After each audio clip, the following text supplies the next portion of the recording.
జిల్లాలలో self defence ప్రతి సంవత్సరం మిషన్ సాహసి పేరుతోని ఝాన్సీ రాణి జయంతి సందర్భంగా నీకు నువ్వే రక్ష కావాలి కాబట్టి దానికోసం సెల్ఫ్ డిఫెన్స్ నేర్పిస్తా ఉన్నారు. ఏపీ ఒక శ్లోకం చెప్తా ఉంటది, కళాశాలలో కలం పట్టే వచ్చేలా కానికవై పోరాడేటటువంటి సమయం ఆసన్నమైంది. మనం చూసుకుంటా ఉన్నాం పశ్చిమ బెంగాల్ లేదంటే పక్క దేశాలలో అమ్మాయిలకు రక్షణ లేకుండా పోతా ఉంది.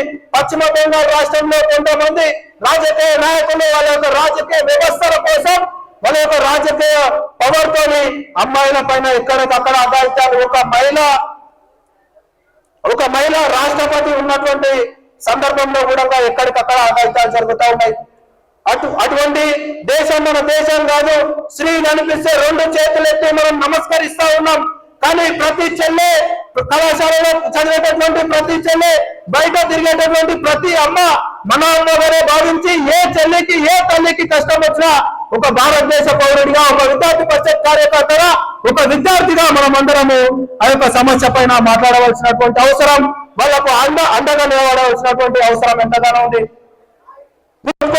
ర్యాలీలు, ధర్నాలు లేదంటే రాష్ట్రారోపణ చేస్తూ ఉంటాం, గిరిబాబు జస్టిస్ అని చెప్పి క్యాండిడేట్ ర్యాలీలు తీస్తూ ఉంటాం.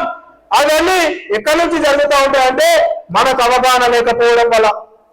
మన ఇంట్లో చెల్లి ఉంది, మన ఇంట్లో తల్లి ఉంది, మన ఇంట్లో మనకు అందరు ఉన్నారు ఆడపడుచులు. కానీ పక్కింటి ఆడపడుచులు ఏదన్నా అనే ముందు ఒక్కసారి మన చెల్లెను అదే స్టేజ్ లో ఉంటే మనం ఏ విధంగా చూస్తామనే విధంగా ఒకసారి ఆలోచించండి విద్యార్థి మిత్రులారా.